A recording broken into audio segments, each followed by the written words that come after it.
नमस्कार और स्वागत है आप सभी का।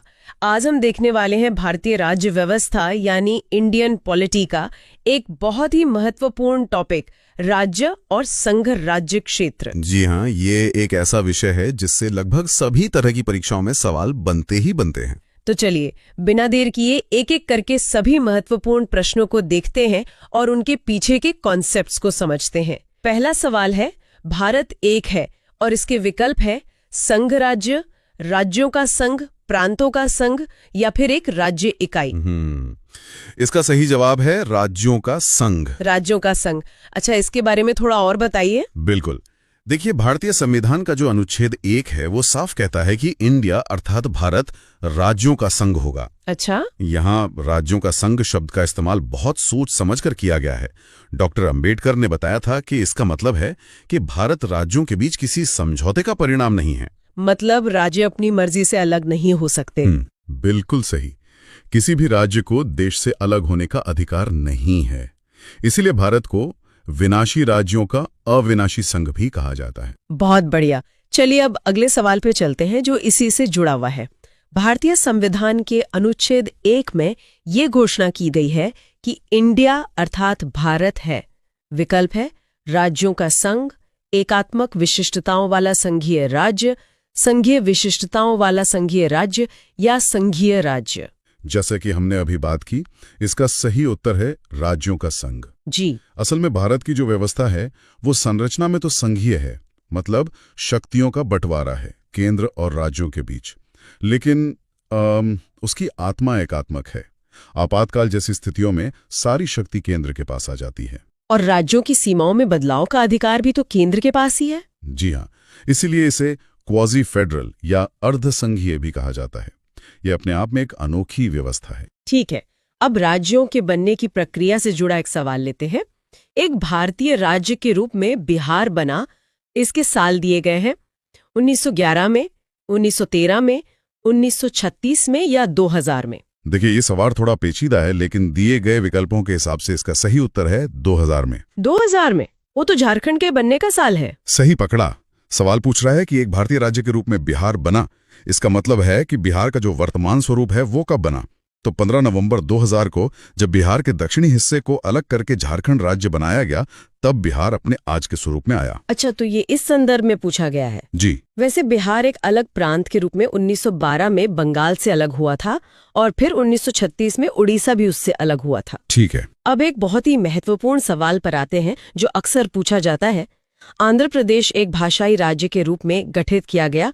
विकल्प है 1950 में, 1953 में, 1956 में या 1961 में। इसका सही जवाब है 1953 में। 1953। बिल्कुल। ये तो भाषा के आधार पर बनने वाला पहला राज्य था, है ना? बिल्कुल। तेलुगु भाषी लोगों के लिए एक अलग राज्य की मांग बहुत पुरानी थी और जब पोटी श्रीरामुलु जी की 56 दिन की भूख हड़ताल के बाद मृत्यु हो गई तो आंदोलन बहुत हिंसक हो गया। हाँ, मैंने इसके बारे में पढ़ा है। जिसके बाद सरकार पर दबाव बना और अक्टूबर 1953 में मद्रास राज्य के तेलुगु भाषी क्षेत्रों को अलग करके आंध्र प्रदेश का गठन किया गया। ठीक है, अगला सवाल देखते हैं। भारतीय संघ में किसी राज्य को सम्मिलित करने का अधिकार किसे है? विकल्प है राष्ट्रपति, प्रधानमंत्री, संसद या लोकसभा अध्यक्ष। ये अधिकार सिर्फ और सिर्फ भारत की संसद को है। संसद को? जी, संविधान का अनुच्छेद 2 संसद को ये शक्ति देता है कि वो कानून बनाकर नए राज्यों को भारतीय संघ में शामिल कर सकती है। नए राज्य मतलब जो पहले भारत का हिस्सा नहीं थे? हाँ बिल्कुल, जैसे कि सिक्किम का भारत में विलय हुआ था। ये शक्ति उन क्षेत्रों के लिए है जो मौजूदा राज्य हैं, उनकी सीमाओं में परिवर्तन अनुच्छेद 3 के तहत होता है। अच्छा, ये अनुच्छेद 2 और 3 में मुख्य अंतर है। जी। तो इसी से जुड़ा हमारा अगला सवाल है, किसी राज्य के नाम में परिवर्तन करने का अधिकार निम्नलिखित में से किसको प्राप्त है? विकल्प है राष्ट्रपति को, संसद को, संबंधित राज्य के विधानमंडल को या संबंधित राज्य के राज्यपाल को। इसका जवाब भी संसद को ही है। अच्छा। अनुच्छेद 3 के तहत संसद को किसी भी राज्य का क्षेत्र बढ़ाने, घटाने, उसकी सीमाओं में परिवर्तन करने और यहाँ तक कि उसके नाम को बदलने का भी पूरा अधिकार है। और इसके लिए क्या राज्य की सहमति जरूरी होती है? नहीं, यही तो सबसे महत्वपूर्ण बात है। राष्ट्रपति ऐसे किसी भी विधेयक को संसद में रखने से पहले संबंधित राज्य के विधानमंडल को विचार के लिए भेजते जरूर हैं, लेकिन राज्य विधानमंडल की राय को मानना या न मानना पूरी तरह से संसद पर निर्भर करता है। मतलब अंतिम फैसला संसद का ही होता है। जी हाँ, वो भी साधारण बहुमत से। अगला प्रश्न इसी प्रक्रिया से जुड़ा है।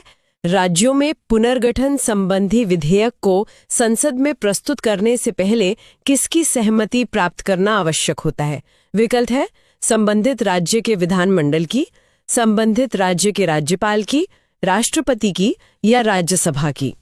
जैसा अभी हमने बात की, संसद में प्रस्तुत करने से पहले राष्ट्रपति की पूर्व अनुमति या सहमति आवश्यक होती है। राष्ट्रपति की। जी, प्रक्रिया यही है कि पहले राष्ट्रपति अपनी सिफारिश देंगे, फिर बिल संसद में पेश होगा और राष्ट्रपति अपनी सिफारिश देने से पहले ही उसे राज्य विधानमंडल को भेजते हैं। समझ गई। और ये इसलिए किया गया है ताकि केंद्र अपनी शक्तियों का मनमाना इस्तेमाल ना कर सके और एक चेक और बैलेंस बना रहे। ठीक है। अब एक और सवाल जो लगभग वैसा ही है पर फ्रेजिंग अलग है। नए राज्य के गठन अथवा सीमा में परिवर्तन करने का अधिकार किसको है? विकल्प है प्रधानमंत्री को, मंत्रिमंडल को, राष्ट्रपति को या संसद को। इसका उत्तर भी वही है, संसद को। ये सवाल बार बार अलग अलग तरीकों से पूछा जाता है। हाँ, क्योंकि ये भारतीय राज्य व्यवस्था का एक मूल सिद्धांत है। जी। ये दिखाता है कि भारत में केंद्र कितना शक्तिशाली है। राज्य अपनी क्षेत्रीय अखंडता की गारंटी नहीं दे सकते, लेकिन देश की अखंडता की गारंटी संविधान देता है। बिल्कुल। और ये अधिकार संसद को साधारण बहुमत से कानून बनाने की शक्ति देता है। इसके लिए अनुच्छेद 368 के तहत संविधान संशोधन की भी जरूरत नहीं होती। ये एक बहुत महत्वपूर्ण बिंदु है। अगला प्रश्न भी इसी से संबंधित है। निम्नलिखित में से कौन किसी राज्य का क्षेत्र घटा या बढ़ा सकता है? विकल्प है राष्ट्रपति, संसद, राज व्यवस्था या क्षेत्रीय परिषद। अब तक तो हमारे श्रोताओं को इसका जवाब याद हो गया होगा। सही उत्तर है संसद। जी। तो ये जो पिछले 4-5 सवाल हमने देखे, वो सब एक ही शक्ति के अलग अलग पहलुओं के बारे में थे जो संविधान के अनुच्छेद 3 से संसद को मिलती है। सही कहा। अब थोड़ा इतिहास की तरफ चलते हैं। आजादी के समय पर अन्य रजवाड़ों के भारत में विलय के बाद भी किन 3 राज्यों में भारत में शामिल होना विलंबित किया? ऑप्शंस हैं जूनागढ़, मैसूर एवं जम्मू कश्मीर, जूनागढ़, हैदराबाद एवं जम्मू कश्मीर, उदयपुर, कपूरथला एवं जम्मू कश्मीर या हैदराबाद, उदयपुर, ट्रावणकोर। इसका सही जवाब है जूनागढ़, हैदराबाद एवं जम्मू कश्मीर। हाँ, ये 3 रियासतें थी जिन्होंने सबसे ज्यादा मुश्किलें पैदा की थीं। जी। जूनागढ़ में जनमत संग्रह कराना पड़ा, जिसे हम प्लेबिसाइट कहते हैं। हैदराबाद में पुलिस कार्रवाई करनी पड़ी, जिसे ऑपरेशन पोलो का नाम दिया गया था। और जम्मू कश्मीर के महाराजा ने विलय पत्र पर तब हस्ताक्षर किए जब पाकिस्तान समर्थित कबायलियों ने उन पर आक्रमण कर दिया। और इन सभी को भारत में लाने का श्रेय किसको जाता है? अगला सवाल यही है। 500 से अधिक रजवाड़ों यानी देसी रियासतों के भारत में विलय के लिए कौन उत्तरदायी था? के.एम. मुंशी, बी.आर. अम्बेडकर, सरदार वल्लभ भाई पटेल या सरदार बलदेव सिंह? इसका उत्तर है भारत के लौह पुरुष सरदार वल्लभ भाई पटेल। जी। वो उस समय भारत के पहले उप प्रधानमंत्री और गृह मंत्री थे। उनकी दूरदर्शिता और दृढ़ इच्छा शक्ति के बिना ये काम लगभग असंभव था। उन्होंने गाजर और छड़ी की नीति अपनाई, मतलब जहां प्यार से काम बना वहां प्यार से, और जहां जरूरत पड़ी वहां शक्ति भी दिखाई। इसीलिए उन्हें भारत का बिस्मार्क भी कहा जाता है। बिल्कुल। अगला सवाल भी इसी से जुड़ा है। निम्नलिखित जोड़ों में से किसने देशी रियासतों को भारतीय संघ का अंग बनाने में सबसे महत्वपूर्ण भूमिका अदा की?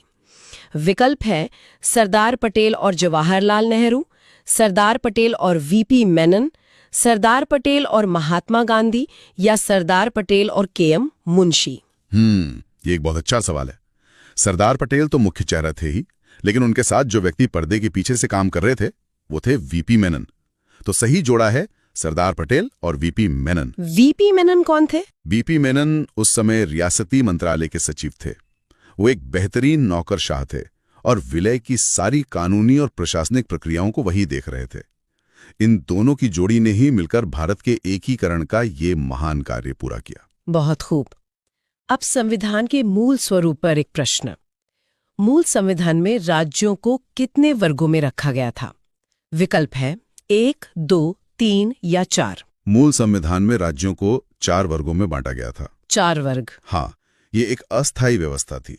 इन्हें पार्ट ए, बी, सी और डी स्टेट्स या हिंदी में भाग क, ख, स, द के राज्य कहा जाता था। इसमें कौन कौन से राज्य आते थे? भाग क में वो राज्य थे जहां ब्रिटिश भारत में गवर्नर का शासन था। भाग ख में बड़ी रियासतें थी।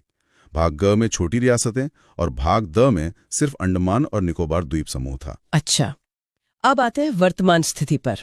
भारत संघ में कितने राज्य हैं?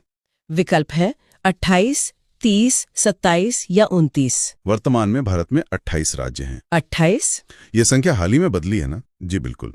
2019 तक 29 राज्य थे, लेकिन जब जम्मू कश्मीर राज्य का विशेष दर्जा खत्म करके उसे 2 केंद्र शासित प्रदेशों में बांटा गया तो राज्यों की संख्या घटकर 28 हो गई। ये याद रखना बहुत जरूरी है, कई लोग अभी भी 29 ही सोचते हैं। हाँ, ये हाल का अपडेट है। अगला सवाल उसी पुरानी व्यवस्था से है जिसके बारे में आपने बताया। संविधान के प्रवर्तन के समय राज्यों को 4 श्रेणियों अ, ब, स तथा द में बांटा गया था। इन श्रेणियों को किस वर्ष समाप्त किया गया?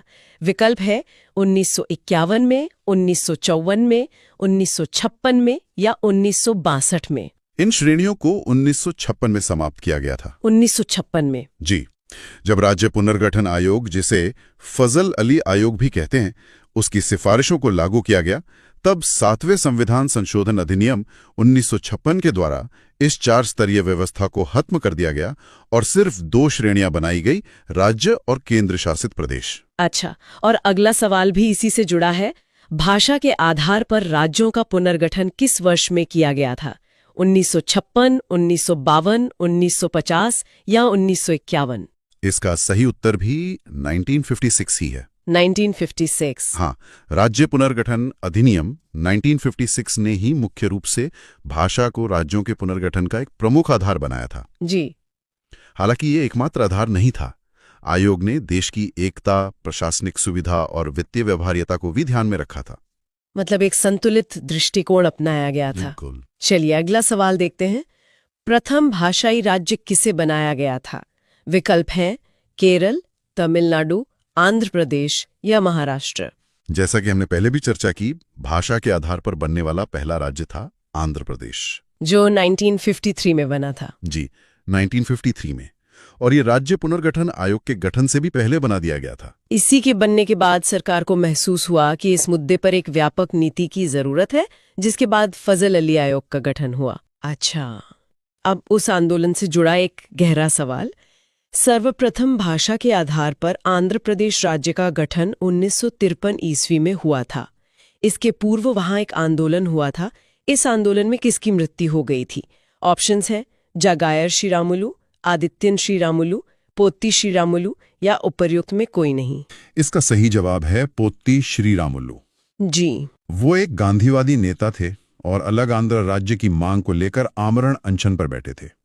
56 दिनों के अनशन के बाद उनकी मृत्यु हो गई, जिसके बाद पूरे क्षेत्र में हिंसा भड़क उठी और सरकार को उनकी मांग माननी पड़ी। उनके बलिदान ने भारत का नक्शा बदलने की शुरुआत कर दी, एक तरह से कह सकते हैं। अगला प्रश्न राज्य पुनर्गठन आयोग से है। मूल संविधान में राज्यों को 4 अलग अलग प्रवर्गों को समाप्त करने के लिए किसकी अध्यक्षता में राज्य पुनर्गठन आयोग का गठन किया गया? फजल अली, के.एम. पणिक्कर, एच.एन. कुंजरू या पी. श्रीरामुलु? इस आयोग का गठन फजल अली की अध्यक्षता में किया गया था। फजल अली? जी, इसीलिए इसे फजल अली आयोग भी कहते हैं। वो सुप्रीम कोर्ट के एक रिटायर्ड जज थे। के.एम. पणिक्कर और एच.एन. कुंजरू इस आयोग के अन्य 2 सदस्य थे। तो ये 3 सदस्य आयोग था। जी हाँ। अब सवाल है कि राज्य पुनर्गठन आयोग का गठन किस वर्ष किया गया था? 1950 ईस्वी, 1951 ईस्वी, 1952 ईस्वी या 1953 ईस्वी? इस आयोग का गठन दिसंबर 1953 में किया गया था। 1953 में? जी, आंध्र प्रदेश के गठन के ठीक बाद। इस आयोग ने लगभग 2 साल तक काम किया और 1955 में अपनी रिपोर्ट सरकार को सौंपी थी। ठीक है, अगला सवाल भी इसी आयोग पर है।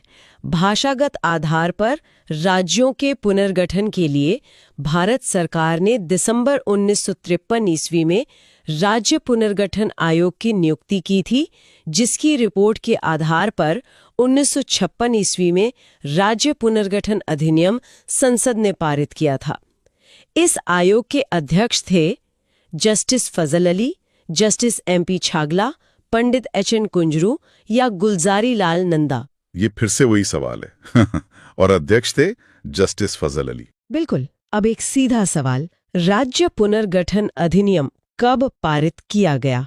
1950 ईस्वी, 1952 ईस्वी, 1956 ईस्वी या 1959 ईस्वी? ये अधिनियम 1956 ईस्वी में पारित किया गया था। 1956। जी, और इसे 1 नवंबर 1956 से लागू किया गया था। इसी के साथ 7वां संविधान संशोधन भी लागू हुआ था। ठीक है। अब उस पुनर्गठन के परिणाम पर सवाल। 1956 में राज्यों का पुनर्गठन करने से विकल्प है 17 राज्य और 6 संघ राज्य क्षेत्र बने, 17 राज्य और 9 संघ राज्य क्षेत्र बने, 14 राज्य और 6 संघ राज्य क्षेत्र बने या 15 राज्य और 9 संघ राज्य क्षेत्र बने। 1956 के पुनर्गठन के बाद 14 राज्य और 6 संघ राज्य क्षेत्र बने थे। 14 राज्य और 6 संघ राज्य क्षेत्र। जी, आयोग ने तो वैसे 16 राज्य और 3 केंद्र शासित प्रदेशों की सिफारिश की थी जी, लेकिन सरकार ने कुछ बदलावों के साथ 14 राज्य और 6 केंद्र शासित प्रदेश बनाए। ठीक है। अब फिर से वर्तमान पर आते हैं। वर्तमान में भारतीय संघ में राज्यों और केंद्र शासित प्रदेशों की संख्या क्रमशः कितनी है? विकल्प है 24 और 8, 25 और 8, 28 और 8 या 26 और 8। जैसा हमने अभी चर्चा की, वर्तमान में 28 राज्य और 8 केंद्र शासित प्रदेश हैं। 28 राज्य और 8 केंद्र शासित प्रदेश। जी, जम्मू कश्मीर और लद्दाख के बनने से 9 केंद्र शासित प्रदेश हो गए थे, लेकिन 2020 में दादरा और नगर हवेली और दमन और दीव को मिलाकर 1 कर दिया गया। हाँ, तो संख्या फिर से 8 हो गई। सही। और आज का हमारा आखिरी सवाल भी यही है। भारत में इस समय शामिल हैं 25 राज्य एवं 9 केंद्र शासित प्रदेश, 28 राज्य एवं 8 केंद्र शासित प्रदेश, 29 राज्य एवं 7 केंद्र शासित प्रदेश या 21 राज्य एवं 11 केंद्र शासित प्रदेश। इसका सही जवाब है 28 राज्य एवं 8 केंद्र शासित प्रदेश। बिल्कुल। तो ये संख्या सभी को स्पष्ट रूप से याद रखनी चाहिए। तो आज हमने देखा राज्य और संघ राज्य क्षेत्र के सभी महत्वपूर्ण क्वेश्चन। अब आपके लिए यानी हमारे श्रोताओं के लिए एक सवाल, जिसका जवाब आपको कमेंट करना है। सवाल है, किस संवैधानिक संशोधन के तहत सिक्किम को भारत का एक पूर्ण राज्य बनाया गया था? अपना जवाब नीचे कमेंट्स में जरूर बताएं। ये एक बहुत ही दिलचस्प कहानी है कि सिक्किम भारत का हिस्सा कैसे बना। जी बिल्कुल। तो अगर आपको ये चर्चा अच्छी लगी हो तो वीडियो को लाइक करें, शेयर करें और चैनल को सब्सक्राइब कर लें। आज के लिए इतना ही। बहुत जल्द मिलते हैं एक नए टॉपिक के साथ। नमस्कार। नमस्कार।